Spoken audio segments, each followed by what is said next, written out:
देहरादून में 10 दिसंबर को होने वाली आईएमए की पासिंग आउट परेड से पहले आज आईएमए की ग्रेजुएशन सेरेमनी आयोजित हो रही है, जिसमें आर्मी कैडेट कॉलेज विंग के कैडेट को जवाहरलाल नेहरू विश्वविद्यालय की डिग्री दी जा रही है। इस बार आईएमए की पासिंग आउट परेड में निरीक्षण अधिकारी के तौर पर सेना प्रमुख जनरल मनोज पांडे शामिल होंगे। वहीं देश विदेश के 344 जेंटलमैन कैडेट्स जो है बतौर अधिकारी अपने अपने देश की सेना का अभिन्न अंग बनेंगे, जिनमें से 10 मित्र देशों के 30 कैडेट होंगे। आईएमए में इन दिनों परेड की रिहर्सल भी चल रही है। 10 सालों के इतिहास में ऐसा पहली बार होगा कि अफगान कैडेट भी पास आउट नहीं होंगे।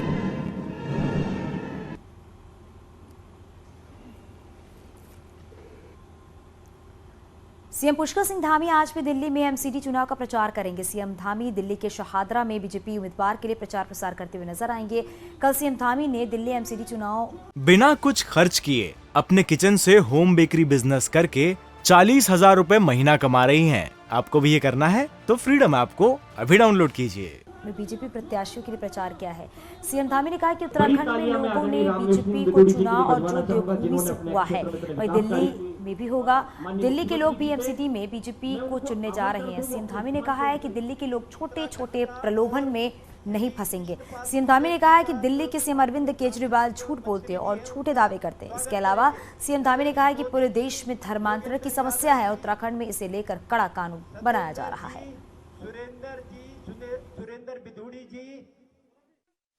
दिल्ली में वही होगा जो उत्तराखंड में होता है, क्योंकि उत्तराखंड ऐसा राज्य है जो गंगा का प्रदेश है, यमुना का प्रदेश है, दो अंतर्राष्ट्रीय सीमाओं से लगा हुआ प्रदेश है, देवभूमि है। और देवभूमि में कोई काम प्रारंभ होता है तो वो पूरे देश में जाता है वहाँ से। सर, धर्मांतरण कानून को लेकर उत्तराखंड असेंबली ने कल पास कर दिया है, किस तरह से?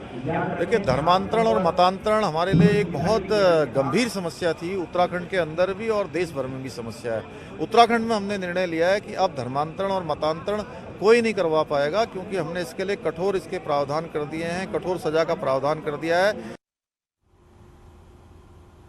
उत्तराखंड में महिला वोटर्स ने बीजेपी पर भरोसा जताया और बीजेपी ने भी महिलाओं का भरोसा बरकरार रखा है। सरकारी नौकरी में आरक्षण को लेकर बिल पास करके सरकार ने अपनी सोच जो है वो जाहिर कर दी।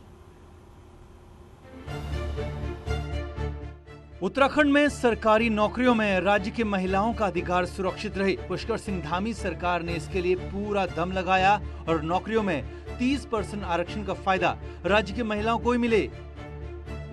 सरकार ने विधानसभा से बिल पास करने में देरी नहीं लगाई। बीजेपी संगठन मुख्यमंत्री पुष्कर सिंह धामी के इस फैसले को ऐतिहासिक बता रहा है, क्योंकि इसका फायदा राज्य की महिलाओं को मिलेगा।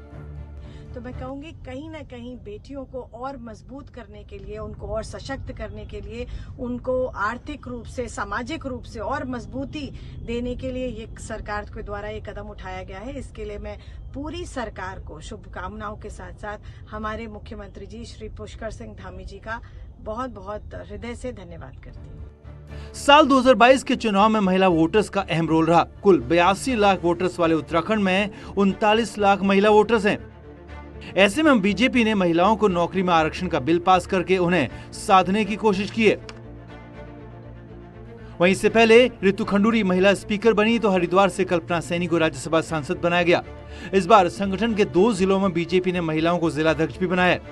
और मैं कहता हूँ कि ऐतिहासिक कदम उत्तराखंड राज्य के दृष्टिकोण से है, और क्योंकि पहाड़ का पूरा जो तंत्र है वो बहनों पे ही निर्भर है, चाहे आर्थिक तंत्र हो, चाहे शिक्षा क्षेत्र का तंत्र हो।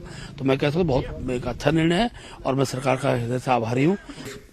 माननीय मुख्यमंत्री जी का एक सपना है कि उत्तराखंड की मातृशक्ति सशक्त हो, उत्तराखंड की मातृशक्ति रोजगार से जुड़े। और आपको मालूम है, जब उत्तराखंड का आंदोलन चला तो सबसे बढ़ चढ़ के किसी ने इसमें हिस्सा लिया तो उत्तराखंड की मातृशक्ति ने लिया था। उत्तराखंड में महिलाओं की ताकत का एहसास बीजेपी को हो चुका है, इसलिए सरकारी नौकरियों में महिला आरक्षण के मुद्दे को सरकार ने गंभीरता से लिया और इस फैसले से मुख्यमंत्री पुष्कर सिंह धामी की सरकार महिलाओं से कनेक्ट होने का मैसेज देने में कामयाब साबित हुई। देहरादून से न्यूज़ 18 के लिए दीपांकर भट्ट की रिपोर्ट।